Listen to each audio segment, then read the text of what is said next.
जय श्री राम, जय बजरंगबली, जय बागेश्वर धाम महाराज। नमस्कार दर्शक बंधुरा, আমাদের চ্যানেলের নতুন একটি ভিডিওতে আপনাদের সকলকে স্বাগত। বন্ধুরা, আজ শুক্রবার, আর এই শুক্রবার আমরা আপনাদের জন্য নিয়ে এসেছি এক অতি শক্তিশালী হনুমান মন্ত্র, যা শুধুমাত্র শ্রবণ করলেই জীবনের সকল বাধা বিঘ্ন দূর হতে শুরু করে।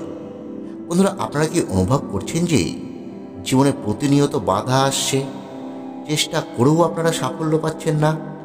শত্রু ষড়যন্ত্রে বারবার আপনি বিপদে পড়ছেন। অর্থ, স্বাস্থ্য, সম্পর্ক সব ক্ষেত্রেই কি সমস্যা চলছে? তবে বন্ধুরা, আজকের এই ভিডিওটি একদমই আপনার জন্য। বন্ধুরা, হনুমানজি হলেন সমস্ত বিপদে বিনাশক, সমস্ত শত্রুর দমনকারী। তার কৃপা যার ওপর পড়ে তার জীবনে সকল দুঃখ কষ্ট দূর হয়। আজকের এই মন্ত্র যদি আপনি দিনের যে কোনো সময় শুধুমাত্র শ্রবণ করতে পারেন, তাহলেই শত্রুর সমস্ত কুমন্ত্রণা এবং কুদৃষ্টি দূর হয়ে যাবে। জীবনের সমস্ত বাধা বিপত্তি দূর হবে। আপনার দুর্ভাগ্য কেটে গিয়ে সৌভাগ্য ফিরে আসবে। চাকরি, ব্যবসা এবং পারিবারিক জীবনে সমৃদ্ধি আসবে। বন্ধুরা, আজ আপনি যদি মন্ত্রটি পূর্ণ ফল লাভ করতে চান, তাহলে আজ অবশ্যই আপনার মূল্যবান সময়টুকু ব্যয় করে মন্ত্রটি পুরো 108 বারই শ্রবণ করুন। কারণ অর্ধেক বা আংশিক শ্রবণ করে মন্ত্রটি ছাড়লে মন্ত্রটি থেকে কোনো ফলই আপনারা পাবেন না। আমরা মন্ত্রপাঠ শুরু করবার আগে আপনাদের কাছে একটি ছোট্ট অনুরোধ রাখছি। যদি আপনি আমাদের চ্যানেলে নতুন হয়ে থাকে, তাহলে আমাদের এই চ্যানেলটি দয়া করে সাবস্ক্রাইব করুন এবং ভিডিওটি শেয়ার করুন, যাতে আরও বেশি বেশি মানুষ হনুমানজির আশীর্বাদ লাভ করতে পারে। আর কমেন্টে জয় শ্রীরাম, জয় বজরংবলী লিখতে একদম ভুলবেন না। তাহলে আসুন বন্ধুরা, আমরা এবার শ্রবণ করি সেই শক্তিশালী হনুমান মন্ত্রটি। ওং হং হনুমতে মম সর্ববাধা নিবারায় স্বপ্নদর্শায় নমঃ। ওং হং হনুমতে মম সর্ববাধা নিবারায় স্বপ্নদর্শায় নমঃ। ওং হং হনুমতে মম সর্ববাধা নিবারায় স্বপ্নদর্শায় নমঃ। ওং হং হনুমতে মম সর্ববাধা নিবারায় স্বপ্নদর্শায় নমঃ। ওং হং হনুমতে মম সর্ববাধা নিবারায় স্বপ্নদর্শায় নমঃ। ওং হং হনুমতে মম সর্ববাধা নিবারায় স্বপ্নদর্শায় নমঃ। ওং হং হনুমতে মম সর্ববাধা নিবারায় স্বপ্নদর্শায় নমঃ। ওং হং হনুমতে মম সর্ববাধা নিবারায় স্বপ্নদর্শায় নমঃ। ওং হং হনুমতে মম সর্ববাধা নিবারায় স্বপ্নদর্শায় নমঃ।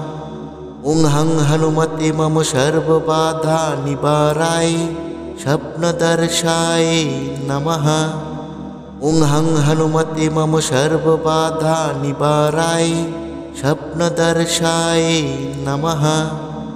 ওং হং হনুমতে মম সর্ববাধা নিবারায় স্বপ্নদর্শায় নমঃ।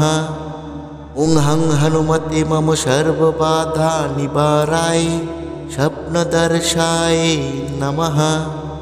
ওং হং হনুমতে মম সর্ববাধা নিবারায় স্বপ্নদর্শায় নমঃ।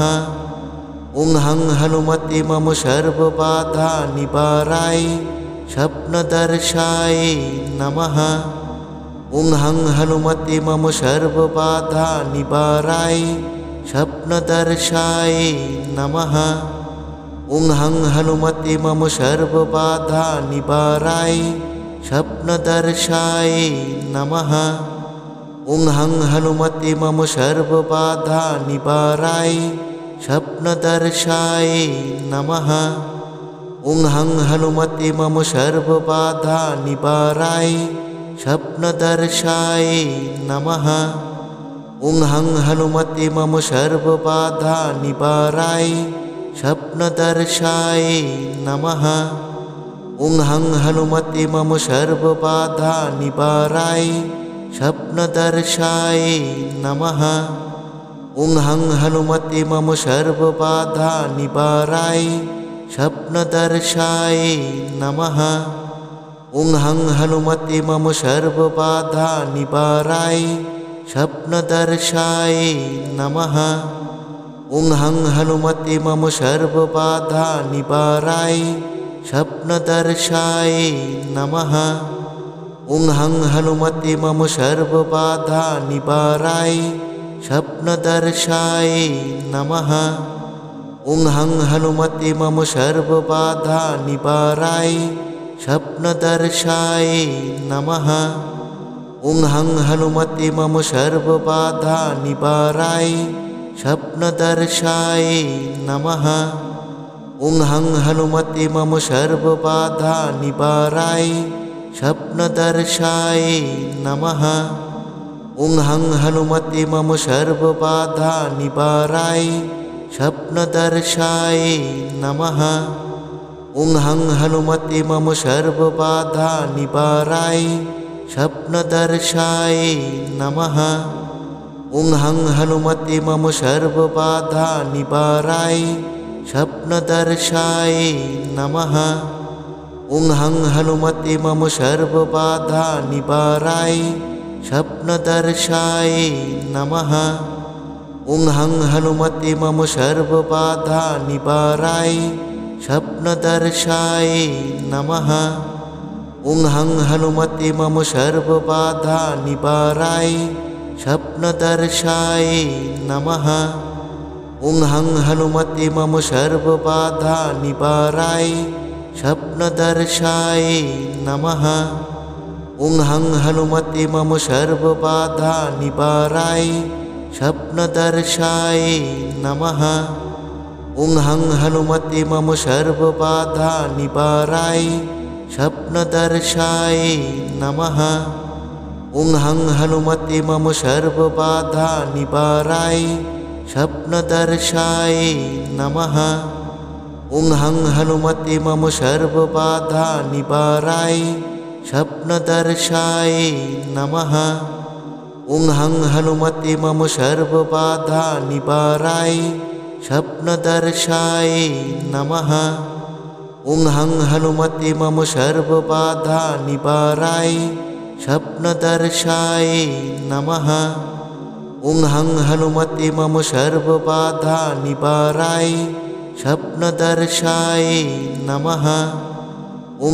हनुमते मम सर्वबाधानिवाराय स्वप्नदर्शाय नमः। ॐ हं हनुमते मम सर्वबाधानिवाराय स्वप्नदर्शाय नमः। ॐ हं हनुमते मम सर्वबाधानिवाराय स्वप्नदर्शाय नमः। ॐ हं हनुमते मम सर्वबाधानिवाराय स्वप्नदर्शाय नमः। ॐ हं हनुमते मम सर्वबाधानिवाराय स्वप्नदर्शाय नमः। ॐ हं हनुमते मम सर्वबाधानिवाराय स्वप्नदर्शाय नमः। ॐ हं हनुमते मम सर्वबाधानिवाराय स्वप्नदर्शाय नमः। ॐ हं हनुमते मम सर्वबाधानिवाराय स्वप्नदर्शाय नमः। ॐ हं हनुमते मम सर्वबाधानिवाराय स्वप्नदर्शाय नमः। ॐ हं हनुमते मम सर्वबाधानिवाराय स्वप्नदर्शाय नमः। ॐ हं हनुमते मम सर्वबाधानिवाराय स्वप्नदर्शाय नमः। ॐ हं हनुमते मम सर्वबाधानिवाराय स्वप्नदर्शाय नमः। ॐ हं हनुमते मम सर्वबाधानिवाराय स्वप्नदर्शाय नमः। ॐ हं हनुमते मम सर्वबाधानिवाराय स्वप्नदर्शाय नमः। ॐ हं हनुमते मम सर्वबाधानिवाराय स्वप्नदर्शाय नमः। ॐ हं हनुमते मम सर्वबाधानिवाराय स्वप्नदर्शाय नमः। ॐ हं हनुमते मम सर्वबाधानिवाराय स्वप्नदर्शाय नमः। ॐ हं हनुमते मम सर्वबाधानिवाराय स्वप्नदर्शाय नमः। ॐ हं हनुमते मम सर्वबाधानिवाराय स्वप्नदर्शाय नमः। ॐ हं हनुमते मम सर्वबाधानिवाराय स्वप्नदर्शाय नमः। ॐ हं हनुमते मम सर्वबाधानिवाराय स्वप्नदर्शाय नमः। ॐ हं हनुमते मम सर्वबाधानिवाराय स्वप्नदर्शाय नमः। ॐ हं हनुमते मम सर्वबाधानिवाराय स्वप्नदर्शाय नमः। ॐ हं हनुमते मम सर्वबाधानिवाराय स्वप्नदर्शाय नमः। ॐ हं हनुमते मम सर्वबाधानिवाराय स्वप्नदर्शाय नमः। ॐ हं हनुमते मम सर्वबाधानिवाराय स्वप्नदर्शाय नमः। ॐ हं हनुमते मम सर्वबाधानिवाराय स्वप्नदर्शाय नमः। ॐ हं हनुमते मम सर्वबाधानिवाराय स्वप्नदर्शाय नमः। ॐ हं हनुमते मम सर्वबाधानिवाराय स्वप्नदर्शाय नमः। ॐ हं हनुमते मम सर्वबाधानिवाराय स्वप्नदर्शाय नमः। ॐ हं हनुमते मम सर्वबाधानिवाराय स्वप्नदर्शाय नमः। ॐ हं हनुमते मम सर्वबाधानिवाराय स्वप्नदर्शाय नमः। ॐ हं हनुमते मम सर्वबाधानिवाराय स्वप्नदर्शाय नमः। ॐ हं हनुमते मम सर्वबाधानिवाराय स्वप्नदर्शाय नमः। ॐ हं हनुमते मम सर्वबाधानिवाराय स्वप्नदर्शाय नमः। ॐ हं हनुमते मम सर्वबाधानिवाराय स्वप्नदर्शाय नमः। ॐ हं हनुमते मम सर्वबाधानिवाराय स्वप्नदर्शाय नमः। ॐ हं हनुमते मम सर्वबाधानिवाराय स्वप्नदर्शाय नमः। ॐ हं हनुमते मम सर्वबाधानिवाराय स्वप्नदर्शाय नमः। ॐ हं हनुमते मम सर्वबाधानिवाराय स्वप्नदर्शाय नमः। ॐ हं हनुमते मम सर्वबाधानिवाराय स्वप्नदर्शाय नमः। ॐ हं हनुमते मम सर्वबाधानिवाराय स्वप्नदर्शाय नमः। ॐ हं हनुमते मम सर्वबाधानिवाराय स्वप्नदर्शाय नमः। ॐ हं हनुमते मम सर्वबाधानिवाराय स्वप्नदर्शाय नमः। ॐ हं हनुमते मम सर्वबाधानिवाराय स्वप्नदर्शाय नमः। ॐ हं हनुमते मम सर्वबाधानिवाराय स्वप्नदर्शाय नमः। ॐ हं हनुमते मम सर्वबाधानिवाराय स्वप्नदर्शाय नमः। ॐ हं हनुमते मम सर्वबाधानिवाराय स्वप्नदर्शाय नमः। ॐ हं हनुमते मम सर्वबाधानिवाराय स्वप्नदर्शाय नमः। ॐ हं हनुमते मम सर्वबाधानिवाराय स्वप्नदर्शाय नमः। ॐ हं हनुमते मम सर्वबाधानिवाराय स्वप्नदर्शाय नमः। ॐ हं हनुमते मम सर्वबाधानिवाराय स्वप्नदर्शाय नमः। ॐ हं हनुमते मम सर्वबाधानिवाराय स्वप्नदर्शाय नमः। ॐ हं हनुमते मम सर्वबाधानिवाराय स्वप्नदर्शाय नमः। ॐ हं हनुमते मम सर्वबाधानिवाराय स्वप्नदर्शाय नमः। ॐ हं हनुमते मम सर्वबाधानिवाराय स्वप्नदर्शाय नमः।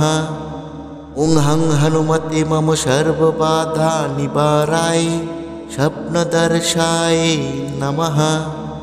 ॐ हं हनुमते मम सर्वबाधानिवाराय स्वप्नदर्शाय नमः। ॐ हं हनुमते मम सर्वबाधानिवाराय स्वप्नदर्शाय नमः। ॐ हं हनुमते मम सर्वबाधानिवाराय स्वप्नदर्शाय नमः। ॐ हं हनुमते मम सर्वबाधानिवाराय स्वप्नदर्शाय नमः। ॐ हं हनुमते मम सर्वबाधानिवाराय स्वप्नदर्शाय नमः। ॐ हं हनुमते मम सर्वबाधानिवाराय स्वप्नदर्शाय नमः। ॐ हं हनुमते मम सर्वबाधानिवाराय स्वप्नदर्शाय नमः।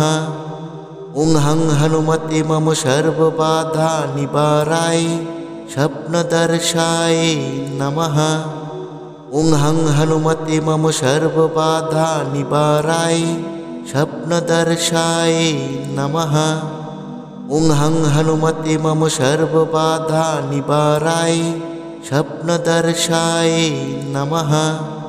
ॐ हं हनुमते मम सर्वबाधानिवाराय स्वप्नदर्शाय नमः।